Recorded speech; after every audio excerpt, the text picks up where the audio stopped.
So if you suffer from lower back pain, sciatic pain, knee pain, you may want to stick around and watch this video. I just have a very simple method that anyone can do at home. It's free and it may just go a long way to rebalance your body. So many people in so-called civilized, modern, Western culture get these pains because they're using their body in a way that's repetitive, and quite frankly not actually representative of what the human body is capable of. They tend to be in just one or two postures all the time. So this vehicle that we have, this amazing human body, is capable of all these different positions, and which is demonstrated, in my opinion, nowhere better than in the yoga tradition of ancient India.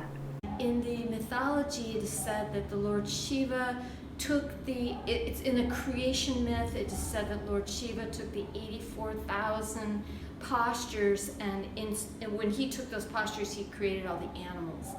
But the point is that each of those postures, leg behind the head, could be anything. But it's not just to do as a trick, like, wow, look at me. No, this is actually, it's stretching something, it's unwinding something. The point being that each of these postures are having their own therapeutic effect due to their effect on the meridian system and the circulatory system, and pretty much every system of the body is affected through yoga. They all have their therapeutic approach.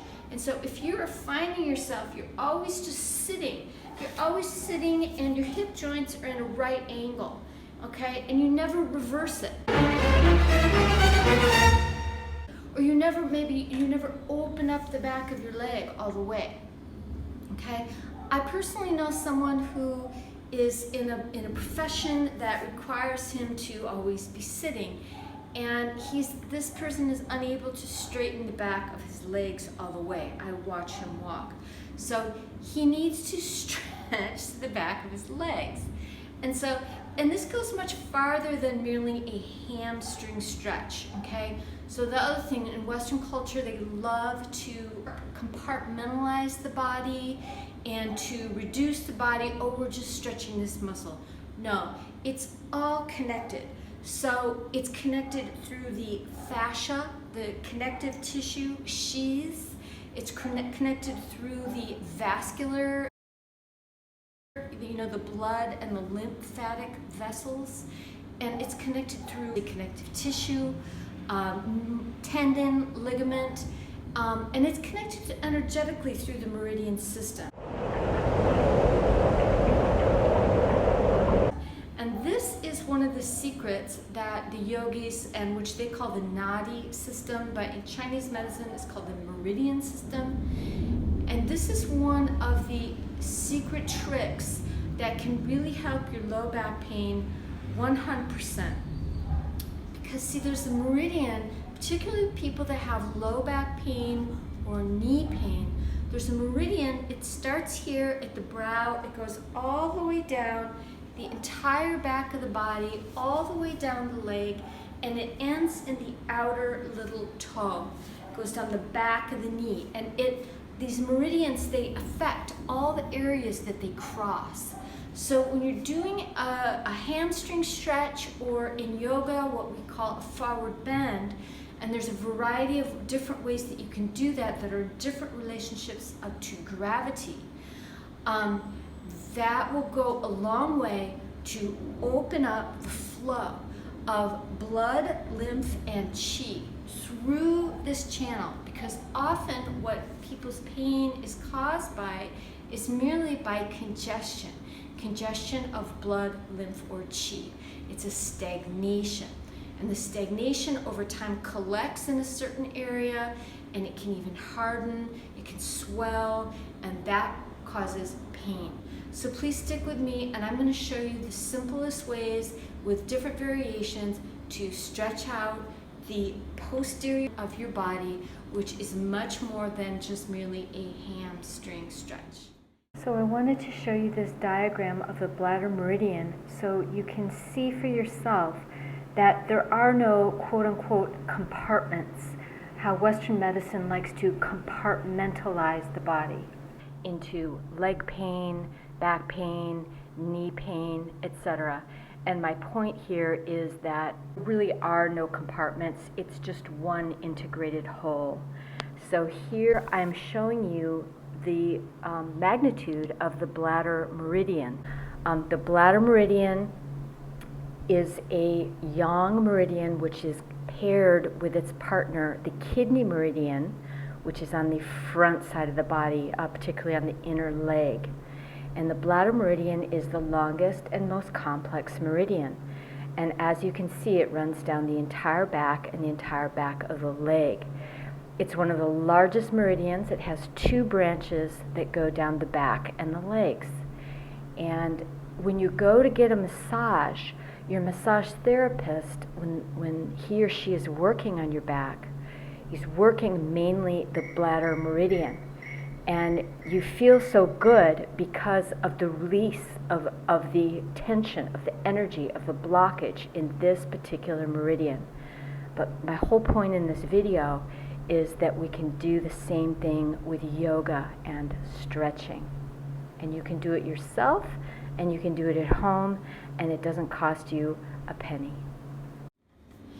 The other thing to mention is that if you are engaging in physical activity that is requiring you to shorten the muscles, the leg muscles, such as if you're running, if you're biking, if you walk, and particularly, as I mentioned, if you're sitting, or if you're doing weight training and you're working your legs, you must stretch, because it's like the yin and the yang, okay? Everyone wants the hard physical activity because they want to work out and they want the results, they want to get buffed out, like whatever it is. You have to have the balance, okay? So for every kind of yang activity, some hard, effortful activity that you do, you must do some stretch. If you're at a gym and you're lying, the exercise you're lying on the belly and you're doing the curls with the back of your legs, that is just going to be killer on your legs, and you have to go the other way. So the happiness is going to be found in the balance, okay? For whatever you flex, you have to extend, and then you're going to have a happy body. Thank you.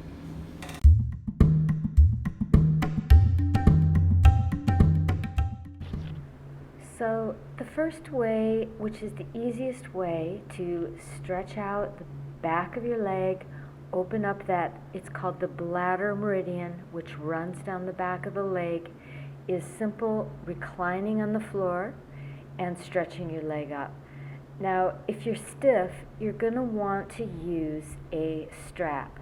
And ideally, if you're stiff, you're going to want to have your non-working leg bent with the foot standing. Particularly if you're not able to get your leg to 90 degrees, you're going to want to use that bottom leg bent, and you're going to want to use a strap. Okay? This posture can be held up to 10 minutes or more even. It can be like a meditation.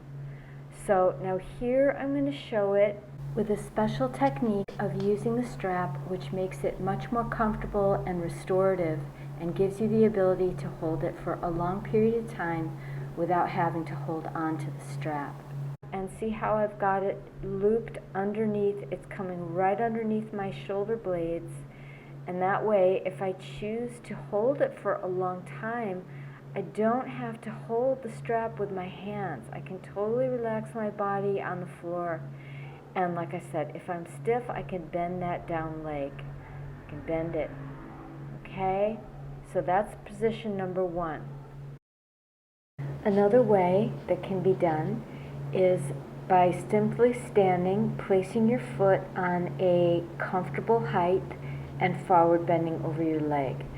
Now this is very handy to do if you're at the gym or if you're at the park after you're running. You can just throw your leg up on a bench and do a little forward bend over the leg. It doesn't particularly matter if you can't get your leg all the way straight like I'm doing, but it's better if you can. And really the whole idea of doing this kind of stretch is to cultivate that ability to really open up the back of the leg. You're opening the bladder meridian and you're facilitating the flow of blood, lymph, and qi through the entire back of the leg, up the back, and even up into the head. So it will literally affect all of those reasons. Many people are simply unable to straighten their legs. And so this is something that you really do have to work on. But if you do put the time and effort into it, it will definitely pay off. And by pay off, I mean in terms of how you will feel in the absence of your pains. So another variation I like to do is I bend my back leg, I flex my front foot, and I kind of do this little rock, just a gentle rock. And this helps me really open up the back of the knee, the back of the leg, of the front leg, the leg that I'm working on. And this method is something that I've just devised for myself. I use it just as an all-purpose kind of warm-up, and I find that it really helps me get the back of my leg open and warmed up. So I hope you found this helpful. Please put any comments that you might have below, and I thank you so much for watching. I hope this helps you with any low back or leg pain you might be having. Thank you so much. Namaste.